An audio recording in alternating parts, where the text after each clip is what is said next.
सरहदों पर बहुत तनाव है क्या? कुछ पता करो, चुनाव है क्या? Hello everyone and welcome to BYJU'S IAS exam prep and welcome to another video in our knowledge series. In this video, we will be discussing about one nation, one election, or it is also known as simultaneous polls or simultaneous elections. So what exactly do you mean by simultaneous polls or this concept of one nation, one election? First up is the meaning. Now, this basically means we will have one electoral roll. So there is a lot of dispute and there is no clarity with respect to what it means, but one aspect of it is that we will have one common voter list. Electoral roll means voter list. So as of now, we have a separate voter list for the legislative assemblies and separate voter list for the Lok Sabha. We'll have one common voter list. Makes more sense. Beyond that, the second aspect of one nation, one election is that the election to the Lok Sabha and the Vidhan Sabha, the legislative assemblies and the House of the People that we have. These two elections will take place simultaneously, will take place together. Mind you, I said simultaneously, not on the same day. On the same day, along the lines of USA is not possible in the country because again of huge population. But like we have the elections right now in stages, so we can have election in stages but at the same time. So any voter will enter the polling booth and will cast votes. He or she will have two different ballot boxes, two different EVMs, will go in and press the button to choose somebody for the Lok Sabha, an MP, and then move on to the next EVM and press the button to choose somebody for the assembly, that is the MLA. Now, some quarters also say that why don't we incorporate the element of also the local body elections along with the Vidhan Sabha and the Lok Sabha. Now, that could be a huge and humongous task in itself, plus would have some ramifications on some federal features of the Indian Constitution, which means we are going to interfere with the Panchayat and municipalities provisions.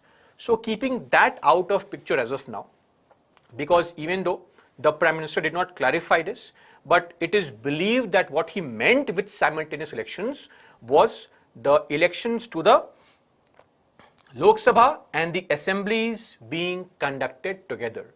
So individuals, voters will go in, vote once in 5 years, choose the MLAs, the government for the state as well as the national government, come out and then be at peace for the next 5 years. Now, why is this a demand? Firstly, now look at the coming election rostrum for the next 2 or 3 years. In December 2022, you have elections in certain states like Gujarat, Himachal Pradesh. In March 2023, you have again elections. This time elections for states like Meghalaya, Nagaland, Tripura. Moving on to the month of May. May 2023, you will have elections again for Karnataka. In December 2023, you are going to have elections for Chhattisgarh, MP, Rajasthan, Telangana, Mizoram. Then moving on to May 2024, the big election, the Lok Sabha elections, and then we have Sikkim elections, so on and so forth. Practically, the country is going to always be, or at least some part of the country is always going to be under election mode. Consistent elections spread across the years over the next 4 or 5 years, and this is always going to continue. So, this is why the demand. We have too many elections, too frequent elections. Now, what has been the history in India so far? As far as the synchronous elections are concerned, as far as simultaneous elections are concerned, did we ever have this in the country? Of course we did. Right from 1952, when we chose the first ever Lok Sabha, we had simultaneous voting for Lok Sabha as well as the legislative assemblies. So in 1952, in 1957, in 1962 and in 1967, we had elections to the Lok Sabha and almost every legislative assembly. There was a minor issue in Kerala. So in 1957, when the government of Kerala was established, a communist government, it was abolished in 1959 with the first use of President's rule, which was seen as largely a wrongful use of President's rule.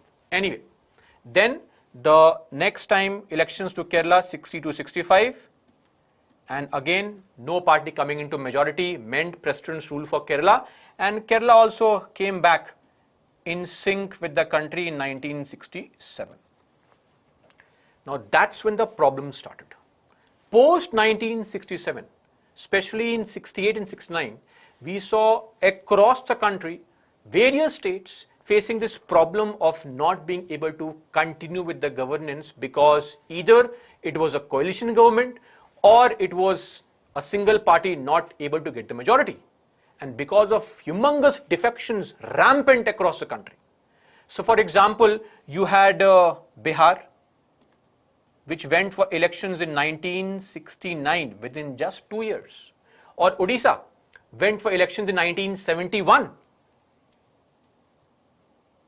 Or West Bengal, 1969. Haryana, 1968. And imagine Haryana was just formed in 1966. And forget these states. Even the center could not continue for full 5 years. In 1970, post the split in Congress, the result being that Indira Gandhi called for elections and the dissolution of Lok Sabha, eventually the country also faced a Lok Sabha election in 1971. And that was a landmark election where Indira Gandhi defeated Raj Narayan, eventually resulting in a very famous case in 1975, which was against Indira Gandhi, resulting in the imposition of emergency. Anyway, so this situation of a lot of defections and various parties across various states, people shifting, changing loyalties from one party to another, resulted in non-synchronous elections. In fact, this continued, especially at the central level, till 1999. So after 1999 only have we found that at least at the central level, the central parties have maintained the 5-year tenure. 99, 2004, 2004, 2009, 9 to 14, 14 to 19, and hopefully 19 to 24.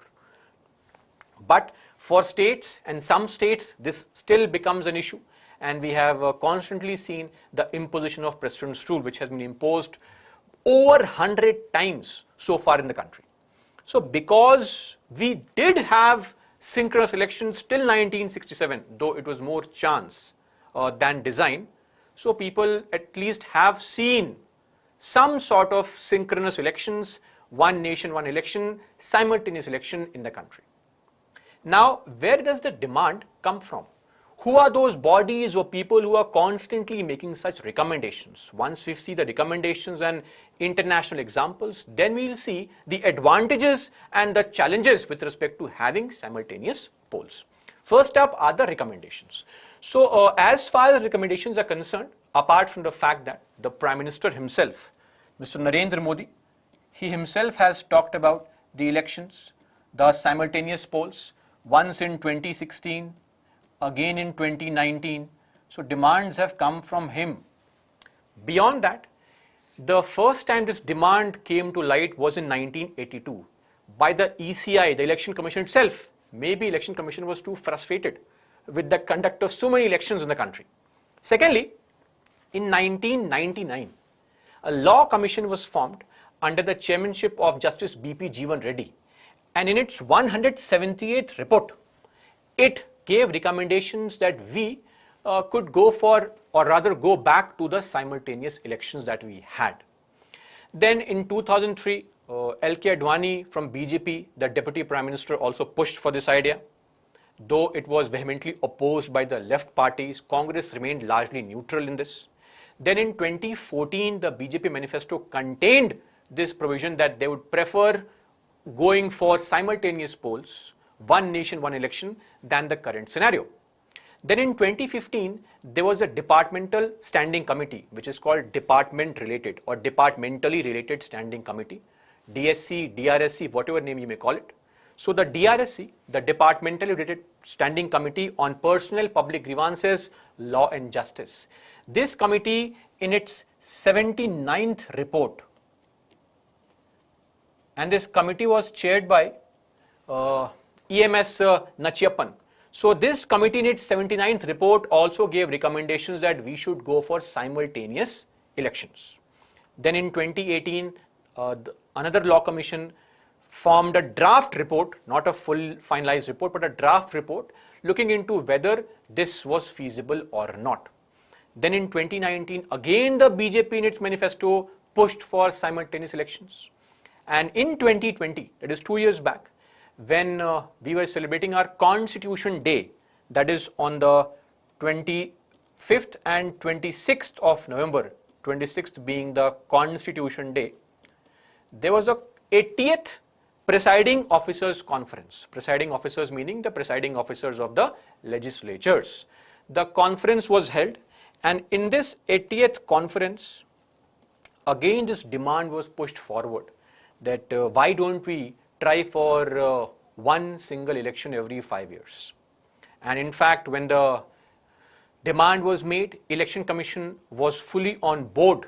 They said that we are more than willing to go for elections, simultaneous elections in the country. So there have been a lot of demands made by not all but a few parties in general, and we'll see why those demands are being made. Now, is there any international example of this? Yes, of course. There are various countries. The best example is Sweden, where they have similar kind of elections once at a time. Then Germany. Germany has a very unique provision of constructive vote of no confidence, wherein a party, let's say, initiates a vote of no confidence, a motion of no confidence, that will only be passed if the party is willing and has the requisite number to have an alternate government in place. Then South Africa. In South Africa, the elections to the states, the provinces, as well as the national level are held simultaneously.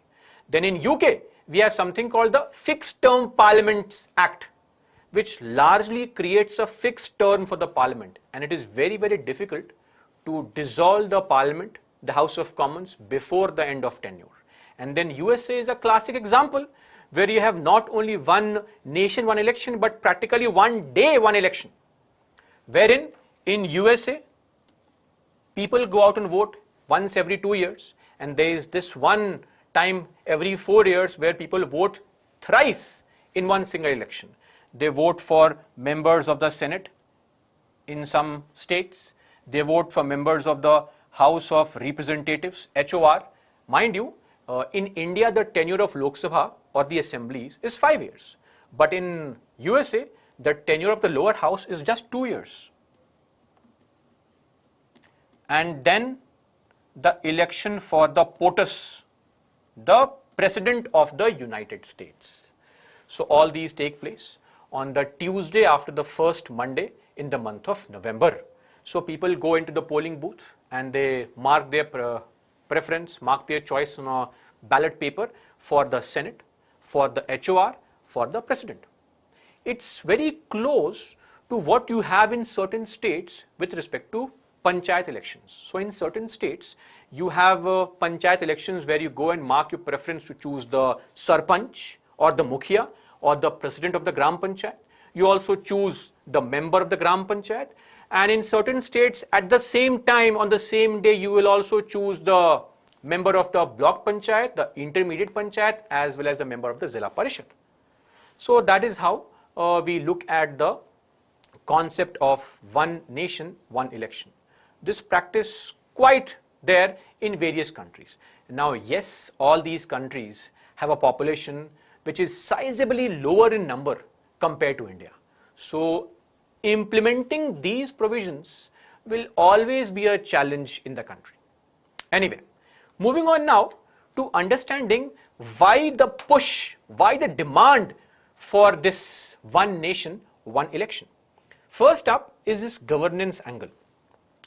You'll be aware that as soon as elections are announced, not notified, announcement is done by the Election Commission of India.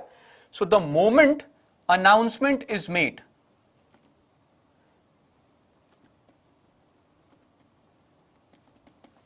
at that very moment, something called the Model Code of Conduct. It is basically that ethical code of conduct that every party has agreed upon. So the Model Code of Conduct comes into force and it continues till the declaration of result. Now normally elections take place over a course of 45-50 days. And during this entire period, when the Model Code of Conduct is in force, the government cannot launch new programs, new policies, so as not to impact the voter base positively or negatively, right? This results in a situation which is popularly called policy paralysis, wherein the government is unable to take any decision, to take any step during that phase when the election is being announced, notification has been released, plus the campaign is going on, meaning the phase during which the Model Code of Conduct is in force. So that is one argument. And since we have elections spread across the year, every 3 or 4 months, some corner of the country faces this problem of elections, so faces the problem of Model Code of Conduct. Then it also results in the engagement of security forces for a significantly prolonged period of time, especially the CRPF. The paramilitary forces have to come way in advance and have to ensure that the election takes place in a clean environment, free and fair elections take place. Plus, there is also this argument, though it is not really important, but the argument that we are also using the government employees, but then the government employees who act as the polling agents, presiding officers, polling officers on the polling booths, that is limited to 2 or 3 days of the conduct of polls, plus couple of days of training prior to it. So that still is limited, even though there have been examples like in Tamil Nadu, where 3 lakh teachers, private and public, were asked to come for election duty. That is also seen as hampering this entire smooth functioning of the education system, the banking system, the government departments.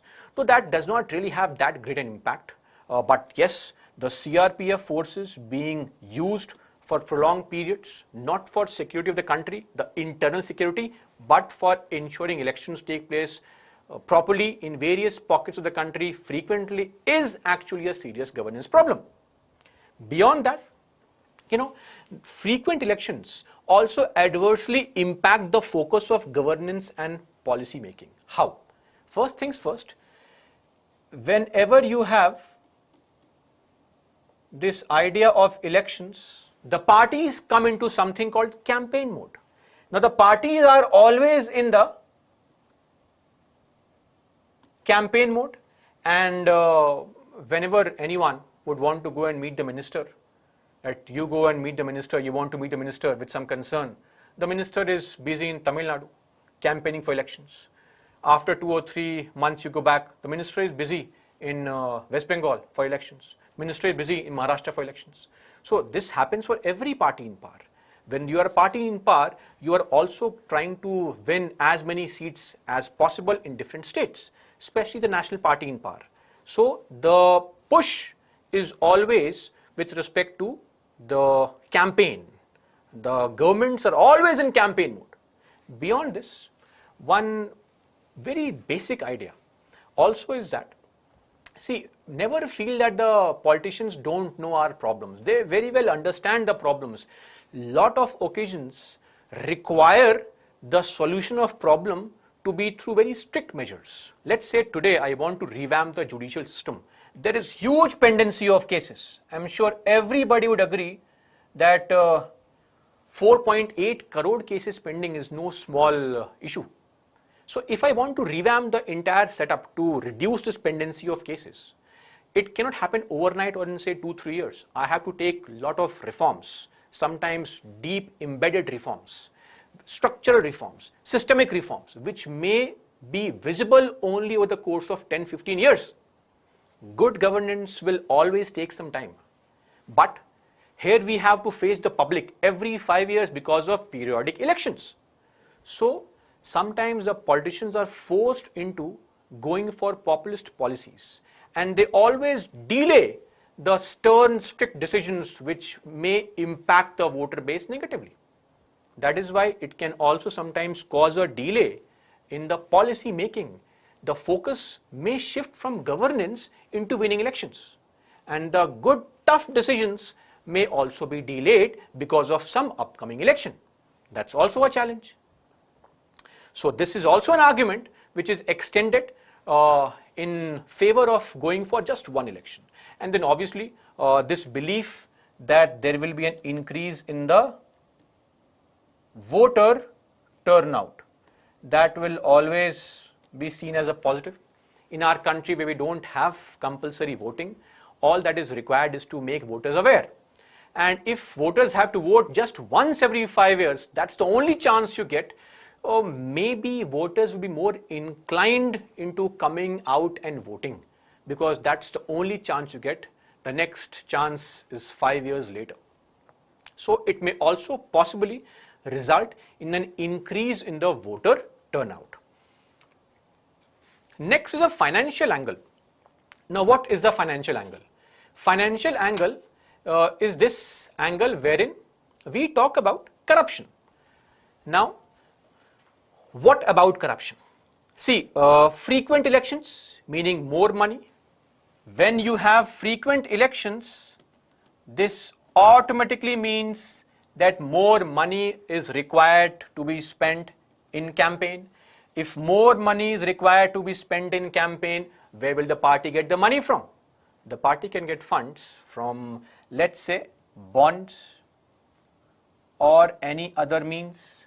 Some MNC would keep on supporting the party. Some corporate, some business house would keep on supporting the party with funds for elections. And once the party is dependent on these corporates for funds regularly, then coming to power will also put a liability on the party. Once I've come to power, I have to also ensure that the ones who funded me are now the beneficiaries. Tit for tat, quid pro quo. You scratch my back, I scratch yours. That's the idea. This is a classic example of crony capitalism, wherein there is an unholy nexus between the politicians and the business. When politics and business mix and there's an unholy link between them, that is what is the breeding ground for crony capitalism. And when parties are heavily dependent on funds at regular intervals, the funds can come from these cash-rich business houses only, and then nothing is free. There are no freebies in this world. You have to return the favor through policies which could be favorable to certain corporates, which could also sometimes go against the larger public interest. Secondly, frequent elections also lead to huge expenditures in the country, not just by the government. See, as far as the government is concerned, definitely money has to be spent by the government. Look at this idea. In 2019, when the elections were held to Lok Sabha, roughly 55 to 60,000 crore rupees was spent. This is some estimate. 55 to 60,000 crores. And it is said that of this, formally, that is money spent by the government in the process of conduct of elections, was roughly 10 to 12,000 crores. That's it. The other larger chunk was spent giving cash to people. 12 to 15,000 crores some estimates say, was used to give direct cash to people. We have seen so many allegations of purchasing votes across the constituencies in the country, and that is why it is the estimate that roughly rupees 700 was spent per vote. Not just this, rupees 100 crores being spent per constituency, and we have seen various constituencies where individual candidates have crossed this limit of, at that point of time, 70 lakhs. Now the limit has increased to 90 lakh rupees, but candidates normally cross that limit. And then their election expenditure account, which is always or most likely false, and it is not something I am saying, it is something said by the former Prime Minister of India, when Atal Bihari Vajpayee in the parliament said that every parliamentarian in this country begins his career with a lie, and that lie is that he or she has somehow managed to limit his expenditure within the prescribed limit under Rule 90 of Conduct of Election Rules. So more money is required to be spent, not just by the parties, but by the government also in terms of expenditure. Just to draw a comparison, in 1998, roughly 9,000 crores was spent during elections, and come 2019, that figure has increased to 55 to 60,000 crores. This has been the rise, and that is why money being spent not just by the political parties but also by the government, and which can always be minimized if all elections take place at once. So economies of scale will kick in, lesser money required for the conduct of elections. That's also the financial angle. Now beyond this, you also have the social angle. What is the social angle? First up, it is found that if you have frequent elections, your party cadre, the grassroots worker, the worker who is working amongst the people to garner support and favor for your party, the party worker is primarily forced into working in campaign mode. There is less time for party cadre to go for social work. They're always in campaign mode. That's argument number one. Secondly, it is also said, and you would also witness, before every election, we are reminded of how different we are from others, how different our needs are, how different our aspirations are, how different our aims and objectives are. You are a Hindu, you are a Muslim, you are a Christian, you are that caste, this community. See, you are different. Vote for me. I am the best for you. Our society, I am not denying this fact, that our society is deeply entrenched along caste lines, religious lines. That's there for every society. But frequent elections constantly keep on reminding us of how different we are. So it is also alleged that frequent elections perpetuate the existing divide in the country. Every 2 or 3 months, 6 months, some election campaign somewhere, some politician will make some statement that, see, your views are different, your way of life is different, you please vote for me and then I'll make your life better than those other communities. We keep getting reminded of how different we are. It attacks the social cohesion. Now this is a genuine argument, but it is a slap on the face of politicians who make this argument. Because why should you make this argument? I mean, this is an argument which should be made against it. Rather, the politician should realize that frequently if you use these arguments, it divides people. But then that's how politics is, that's how competition is. It's so cutthroat that parties will go to any extent to use any kind of logic, rationale, any kind of strawman's argument to win the election. Then, frequent elections also disrupt normal public life. Sometimes they also disrupt the essential supply of public services, delivery of essential public services. I mean, if you have elections, campaigns, traffic jams, road blockades, right? All these things take place, which will have an impact on normal public life. And when I began my session today by talking about that famous sharif by Rahat Indori about Sarhadon par Tanav, that's also there.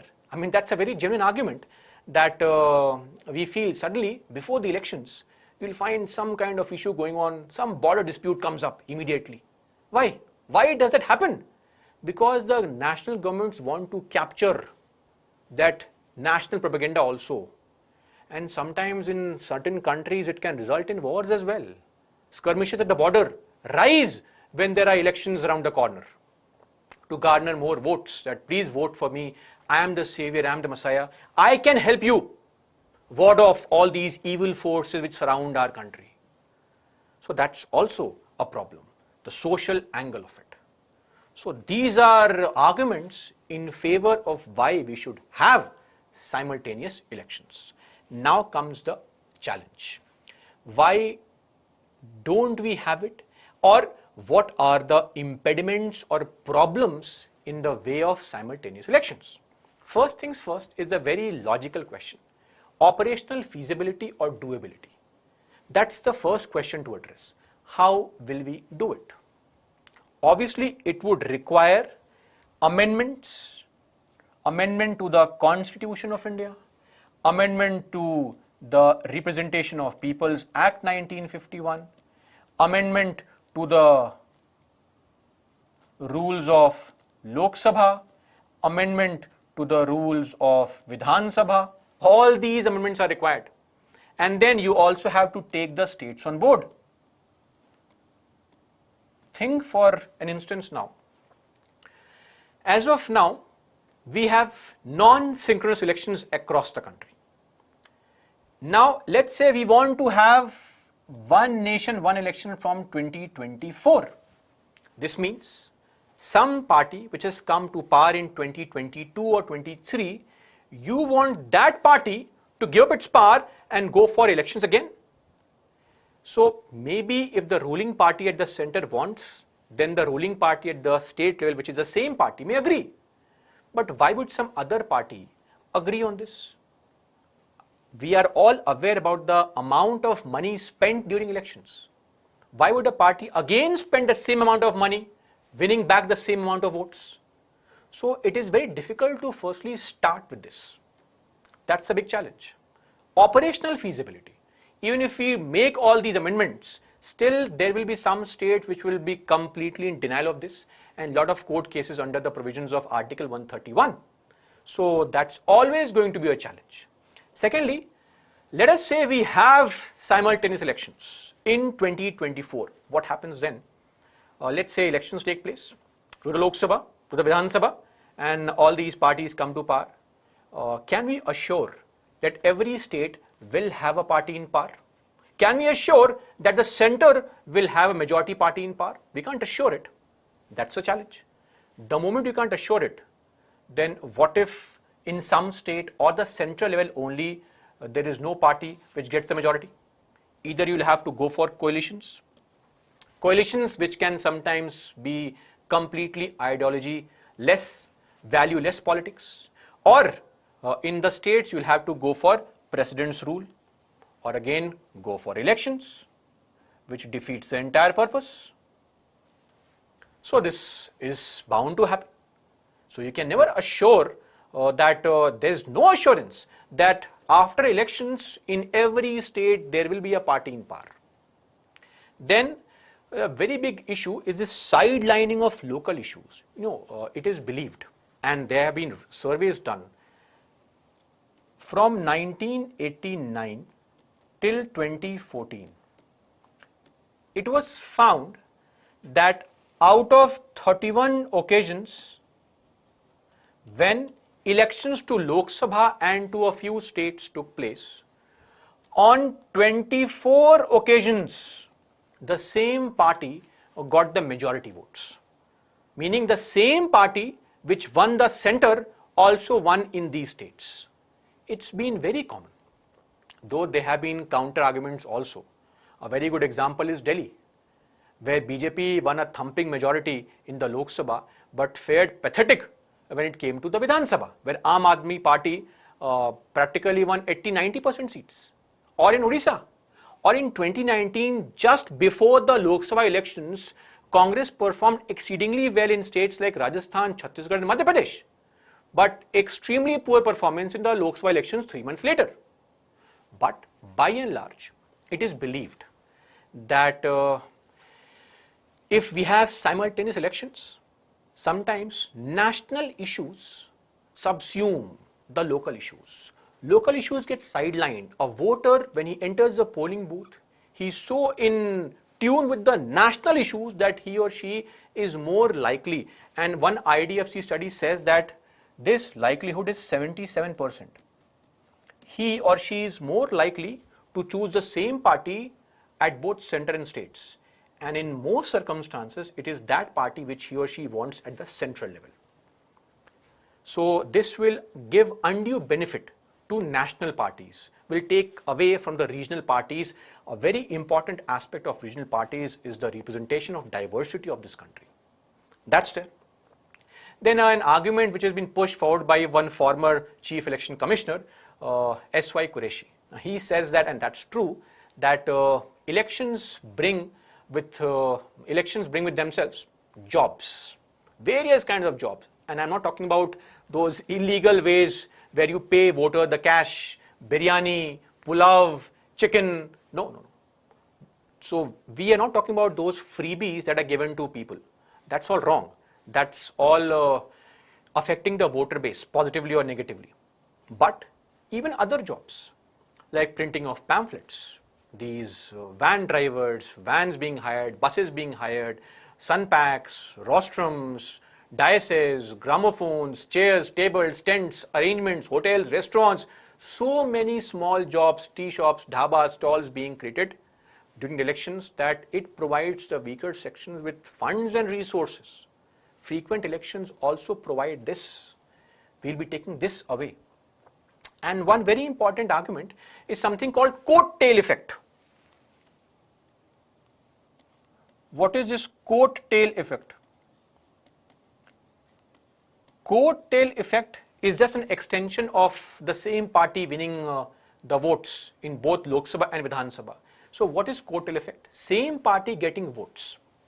And if there's a strong leader from some party, he has a tendency to attract votes in his own name. For example, it is found that in 2019, 32% of voters chose BJP because of Mr. Narendra Modi. And the similar kind of effect can be seen where the people may tend to choose the central party over a regional party despite regional party performing very well with respect to delivery of services. That is also possible. So this is again a challenge where the central party can have this advantage of sorts. And then lastly, this argument of reduced accountability. So as of now, what happens normally is the ministers, the parties, the politicians, they have to come to us again and again and again. Every 3-4 months they have to show their face, and then they have to make those promises, and they have to at least show something that they have done in the past 6 months, 8 months, 1 year, which ensures that they are constantly on their toes, a consistent accountability, which becomes missing if you have elections once every 5 years. So for 4.5 years, the party in power will remain silent, will do nothing. Just 6-7 months before the coming elections, it will take some steps to appease the public. That's it. Done and dusted for the next 5 years. So it takes away this aspect of consistent accountability. It will reduce the accountability of the politicians. That's also an argument. You know, think of this situation. We have these large parties, right, like BJP and Congress, and then we have the regional parties. Now, let's say DMK. DMK has no interest in going and contesting elections in Bihar. Same goes for, say, JDU from Bihar in Kerala. So DMK will use all its resources in winning elections in the state of Tamil Nadu. But look at BJP as a party. BJP has very strong chances in Rajasthan, chances in Bihar, Assam, chances in Maharashtra. It is also trying its luck in Tamil Nadu, etc. The point is, for a bigger party, a national party which has a larger appeal across the country, it sees its chances across the country. So it has to take every election seriously. And please observe this point. It has to take every election very seriously, all its large resources are diverted and bifurcated across the country, across the 5-year period. Because the same party has to influence and spread awareness amongst the same voter again and again. But for regional parties, that may not be the case. They can devolve all their resources in one direction only. So what is going to be beneficial for a larger party is only one election. Bring in all the resources at one go and put in all the resources to impact the voter. So it is actually seen by a lot of people and critics that the bigger parties want to take all the fights into one battlefield. And there in that battlefield, they are very easily going to outvote or outmaneuver, defeat the regional parties in terms of sheer money power. So this is the problem. And these are the problems with simultaneous elections. So what do we do? I mean, you can very simply say, whatever is happening, let it happen. Then what's the point? What's the point of this discussion if we simply have to let things happen the way they are? Now, we can have some possibilities. We can have some scope for some kind of change. First things first, any kind of change will have to be gradual. It means there has to be consensus. You can't simply go crazy and overnight implement these because there's no need to. See, 5, 10, 15 years is a very big time in the life of an individual. For nation building, this is nothing. This is nothing for nation building. So we can look for reforms over the next 2-3 decades. First things first, gradual reforms. Consensus has to be built along the lines that almost every regional party should be on board with this. Then we can slowly and gradually move forward. So how do we take gradual steps? Gradual steps would be, we will start off by firstly, at least every year, let's say we began our discussion by saying that next year, that is in 2023, there are some states where elections will be held. For example, Meghalaya, Nagaland, Tripura, Karnataka, Chhattisgarh, MP, Mizoram, Rajasthan, Telangana, all these states. Why don't we club these states together at least? At least every year, election just once. We can have that. That could be achieved, say, in the next 10 years with proper announcement, slowly and steadily, and relevant reforms through amendments. Then we can move to the next step. What we can do is have elections just twice. One for the Lok Sabha, and after 2.5 years for all the legislative assemblies, or for Lok Sabha plus 14 states, and then after 2.5 years for the remaining 14 states, whichever suits the people. And then maybe in over a course of 3-4 decades, if things are okay, we can go for one nation, one election. This is what can be done. But again, the important thing in democracy is always consensus. Now, beyond this, simultaneously, what we can also do is ensure that there are reforms in place, ensure that, the anti-defection law is properly implemented to avoid loopholes and lacuna, ensure that the funding is extremely transparent, looking into again the aspect of electoral bonds as an issue. Also, ensuring the Representation of Peoples Act 1951 is implemented effectively, the laws are made more stringent, and lastly and the most important amongst them all is voter awareness. Spreading voter awareness will go a long way in enhancing the quality of our leaders. So this is a possible way forward. No hurries at all. There is no need to become impatient. Slowly and steadily, good governance, reforms, structural reforms require time, and things will fall into place accordingly. Okay, so this is all as far as what we need to know with respect to simultaneous elections. Now feel free to ask your questions.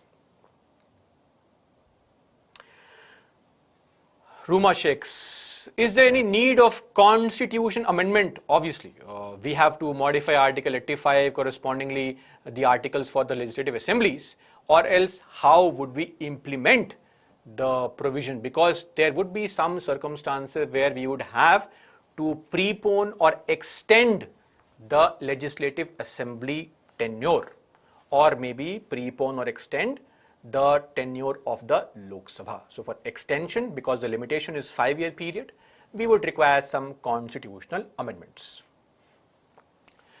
Gaurav, if tenure is 2 years, then how they manage with presidential election? Gaurav, tenure is 2 years. Okay, for USA, see, for HOR, the tenure is 2 years. Every 2 years, the House of Representatives go for election. The president's election has no relationship to the members of HOR. There is no relationship at all, because the members of HOR don't vote for the election of president. That is why there's a huge difference between the election of president in India and in USA. There, people go out and vote and choose somebody who is called an elector, and then electors go and vote and choose the president. The members of the houses, they don't go and vote. So there is no overlap. And the president, whomsoever becomes the POTUS, can never be a member of the Congress. Congress meaning the Parliament of USA. Sachin, what are electoral bonds? Electoral bonds are debt in collateral. These are security instruments. Basically, these are bonds which are purchased from 29 officially recognized and accepted branches of the State Bank of India across the country. And you can walk into these branches, and the first 10 days of any quarter, that is January, April, etc., the first 10 days go and purchase bonds. This is a piece of paper which has a validity of 15 days. You take this bond, the money comes from your account, and then the bank will give you a bond of the corresponding amount. It can be in multiples of thousands, 10,000, lakhs, 10 lakhs, 1 crore, etc. And purchase it, and your name is not mentioned on the bond. Okay, you go and deposit this bond in the party office. The party collects all these bonds from anonymous donors, and they will then put this bond in front to the bank and get the money in return. If the parties fail to submit the bond within the 15-day period, then the money goes to the Prime Minister's Relief Fund. How will bonds reduce corruption? See, as far as the argument of the government was concerned, the government said that let's say I am a businessman and I genuinely want to contribute to a political party. Let's say I want to contribute to Congress, and I have given, say, 10 crore rupees to Congress. Now, since it is a known fact that I have contributed to Congress, and let's say BJP comes to power, so what if BJP tries to say that, oh, you gave to Congress, you were funding to Congress. No policy is in favor of you. Policy is in favor of only those businessmen who have funded me. So that's how it is seen as cleaning, or at least safeguarding the interest of the neutral contributors. Okay. Mohammed Shami, yes, it would affect federal structure with respect to the fact that we would have to also ensure that the people are made to realize that national vote and state vote is separate. Otherwise, it will be like introducing a presidential form of government from the back door. That's also the allegation. Vaibhav, yes, absolutely correct. ADL has to be made stronger. These kind of, at least some things like pre-election coalitions should also be covered. These loopholes like resignations should be avoided. Activities like anti-party activities outside the parliament or the legislatures should also be defined properly. And then the role of speaker. The speakers have to be completely independent. In fact, the better thing is to take this power away from the speaker and give it to an independent body like Election Commission of India. If Election Commission of India is good for deciding on disqualification on other matters like citizenship, office of profit, unsound mind, bankruptcy, why can it not decide on these matters? Any which way, the Election Commission is the one which decides on mergers and splits. It can very well decide on such disqualifications also. Ankit, Is election free and fair? See, as far as free is concerned, yes, it is free. Free means freedom of choice. When you enter the polling booth, you are free to press the button for any party you want to. You take money from every party outside. But when you enter the polling booth, you are free to choose. There is free election. Fairness, that's a difficult question to answer. When there are these reports from the Association of Democratic Reforms stating that there were almost 80 constituencies where a single candidate started spending money upwards of 40 crore rupees. Where is the fairness? Fairness means equal chances of winning. That can't be assured. When 470-80 MPs of Lok Sabha are crore-patis, not really fair, that's there.